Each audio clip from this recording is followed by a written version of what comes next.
All right, welcome back. This is Big Blue Banter. We're changing things up. We're doing Giants in 10 plus. We're calling Giants in 10-ish. We don't have a name yet for it, but this will be a segment we run more than, a few times a week where we're going to break down key topics, 30,000-foot view topics that need to be discussed about the team. We're going to take some of this time to break down plays that we'll put on the YouTube page. Everything will go on YouTube, but also on the podcast feed. So today what we're discussing is what should the Giants do at wide receiver when all of their bodies are healthy, assuming health with Kadarius Slayton and Sterling Shepard. So how do the Giants maximize this wide receiver core? How do they maximize this offense? How do they maximize their personnel? Because we're going to put everything into here, not just the receivers, but the 11 guys they have on the field, not including the running back, the offensive lineman, and the quarterback, Nick. So where do you begin? After seeing what we saw this week, Giants throwing for 400, Giants moving the ball against a really good defense, tossing it around the yard once they got down, once they put in Toney, once they put in Ross, people who threaten the defense with speed and electricity after the catch. I feel a certain way now. I want to hear your take first, though. I feel like the Giants have to be incredibly smart, obviously, with how they're going to employ these receivers. But how do you do that exactly, right? Because you have Sterling Shepard, who a lot of people aren't talking about right now because he's out with the injury. But Sterling Shepard does add a different dynamic to this offense. And the rapport he has with Daniel Jones is obvious when they are on the field together. But at that same time, man, the specific skill sets that Kadarius, Toney, and John Ross offer the New York Giants can really kind of help, I feel like, unlock this Jason Garrett offense that's a little bit stagnant because you can just trust them to win their one-on-one matchups because of their speed or their ridiculous change of direction in Kadarius Toney's case. So I want to see more snaps for them, but somebody's going to have to suffer. And I think that somebody, it's going to have to be Kadarius Slayton. Kadarius Slayton, I don't feel like he adds anything specific to this offense. He's a solid NFL receiver, as I said on the last podcast. I believe all of that is true. But I think what John Ross can do from a field stretching standpoint, from a pure speed standpoint, and what Kadarius Toney more specifically can do from a change of direction, electrifying, whatever you want to however you want to quantify it, I think those two add more to the offense than Kadarius Slayton. So I think Kadarius Slayton's snaps should suffer a little bit, which is unfortunate for him because he's a solid receiver, but I don't believe he has the type of upside as John Ross and more specifically Kadarius Toney.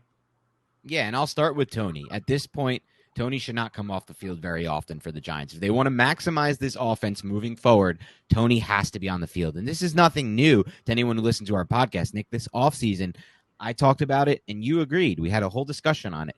This offense, to be maximized, should run through Golladay, Barkley, and Toney. Golladay, Barkley, and Toney. That's how you maximize the offense. You make the defense have to force their eyes to go in one direction there. It's not going to be easy when you're accounting for Toney and Barkley consistently in motion. And that's something the Giants did a good job of this game. Putting Toney in motion before the snap, after the snap, putting Barkley in motion before the snap and after snap. Keep doing that. Put them both in motion. Have them going different directions. Have them going in places that force the defense to account for them. And then you have Golladay, who can do a lot of different things, as we saw in this game.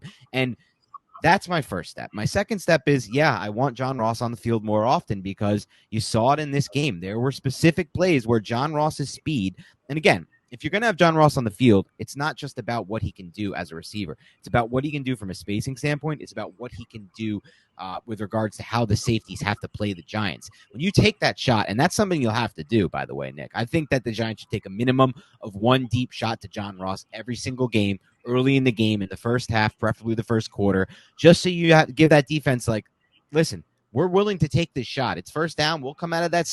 We'll put Jones under center. We'll run play action. We'll have him hit that back foot and rip that ball out there. So you have to respect that every single snap he's on the field. But the other reason I want Ross in more, man, is because I went through his snaps, every single one of his snaps on film. There's a nice cut up that we are lucky to have this week where we can watch just the specific players. And he got in and out of his breaks really well. It wasn't just the deep route. It wasn't just the space he created for players like Rudolph on the play we broke down on the previous Giants at 10, or players like Golladay on that deep dig over the middle in the middle of the game. It was also what he did as a receiver. I thought he ran really good routes on both of his other receptions, and there were also some other plays I thought he could have got the ball that he didn't, and he ran a great route on those plays. So for me, at this point, Slayton takes the back seat, and it becomes a situation where You're running a lot more 11 personnel than you ever ran. You're spreading it out more than you ever spread it out. You're coming up with some looks where there's Toney and Barkley in the backfield to mix things up.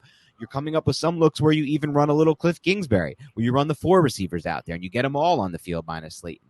And then for the most part, I think you can take Ross off the field and mix him in with Shepard. I think that's where it comes down to. I think I'm set on Toney, Golladay, Barkley, but the big question is how does it shake out with Shepard, Slayton, and Ross, and where do you stand there right now? If you had to give percentage, what you would like to see from those 3?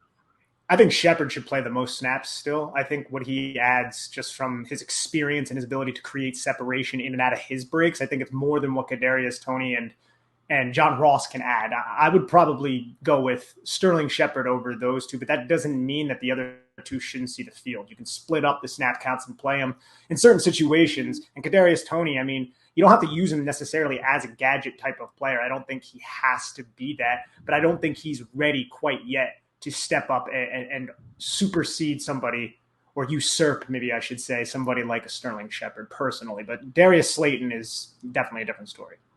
And as far as that goes, I'm on the same camp of Sterling Shepard's the better receiver right now. Sterling Shepard's the better route runner. He's the more experienced player. He's a tough player who makes all the catches that are thrown to him. He is the better player. But I think for me, I almost think of it like this. While Shepard is the better player, the Giants' offense may not be at its highest capability when you have just Shepard and Golladay on the field and then 2 tight ends in Ingram and Rudolph. It changes the way defenses have to play them with those 4 on the field. There's just simply not enough speed and simply not enough, basically, electricity. I don't know how else to describe what Kadarius Toney brings to this offense and what he threatened those defenses with. And same thing for Ross and how he gets upfield so fast vertically. Now he can get in and out of his breaks and just break down. It's something different that the defense has to account for. And I think that as long as Shepard's mixed in with one of those 2, I think you're winning. You're doing a good job. But when you start to bog back down into that 2 tight end set with Ingram and Rudolph, and then just Golladay and Shepard as the only 2 receivers on the field, or even just Golladay and Slayton as the only 2 receivers on the field, it just doesn't give the same threat to the defense. The safeties don't have to play you the same way that they were playing you with Ross and Toney on the field. And I'll say this, Toney has a long way to go, but some of the routes he ran, the one route that's been flashing on Twitter, that route where he just broke the defensive back off the line of scrimmage with his release, that's really good stuff. And even the deep over he ran that he caught, I think, an 18-yard catch on, it wasn't the greatest route in the world, but he was fast enough to get to that spot for Jones to put the ball on him. And so you didn't really lose out much by having him in that situation. So I just feel like it offers the defense so much more when you have those 2 players on the field, or at least one of those 2. Yeah, I think you have to pick your spots and use them in a manner to where you're still going to stress the heck out of the defense. But I don't think you should bury, I don't think you think this as well, but you should bury someone like Sterling Shepard, because I still believe Definitely he's not. very, very valuable. And Daniel Jones is lucky this was intercepted. This is the play that we were referencing in the last YouTube video. Look at that. Oof. This was his 1 turnover-worthy throw of the game. I have to go back on the film again to make sure it was only this one. There might have been another one that I'm missing, or another 1 or 2, but this was the obvious turnover-worthy throw of the play. Of course, it's red zone. He struggled in the red zone with those types of throws. We've seen it now. I think every game he's had one of those in the red zone at this point, all 4 of the games. But, again, not going to kill him too much. It's 1 throw. It's 1 play in the game. But I totally am with you. Shepard should still get the most snaps.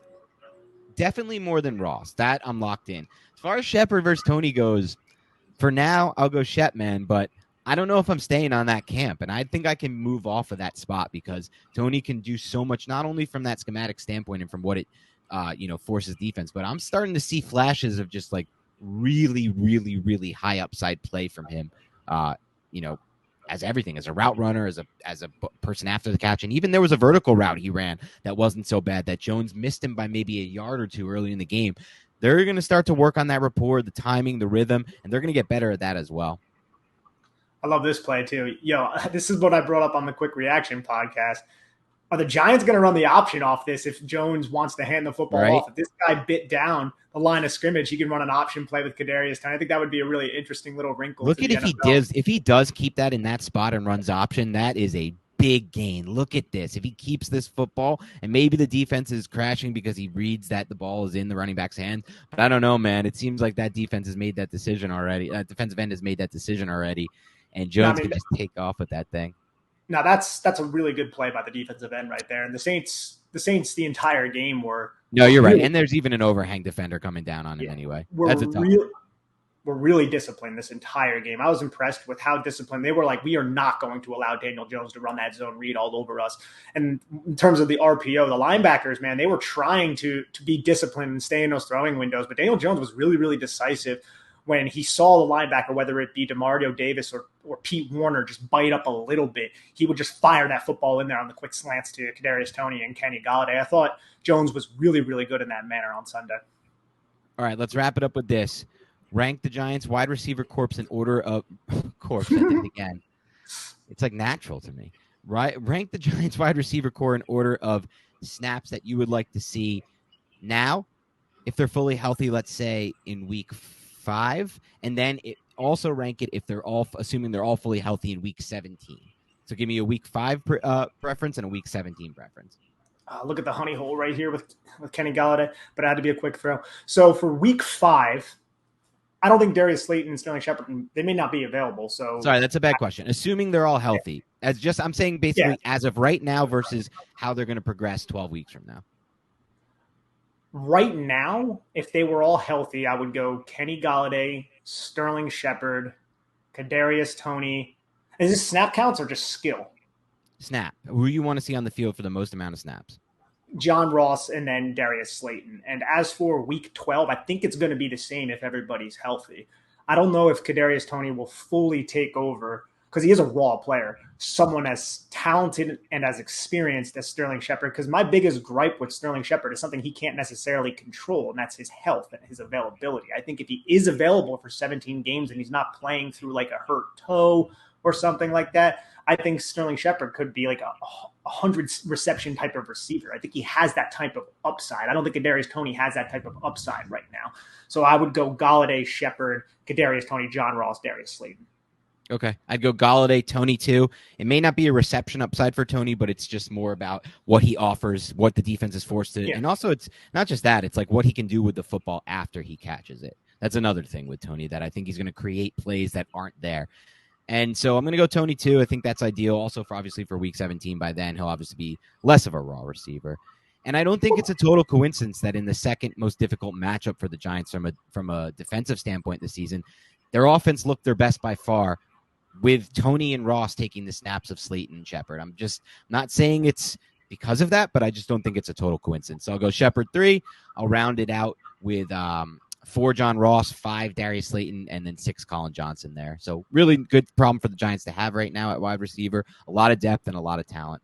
Thanks again for tuning into Big Blue Banter Pod. This is Giants in 10-ish, Giants in 10+. We'll figure out a name at some point. This will go on YouTube and the podcast feed. Let us know if you like this new format, like this new idea of breaking down key points, talking key topics in 10 minutes or less, or it's really going to turn out to be 10 minutes or more because we are both long-winded individuals. And so otherwise, we'll talk to you soon, and we will see you on the All 22 breakdowns.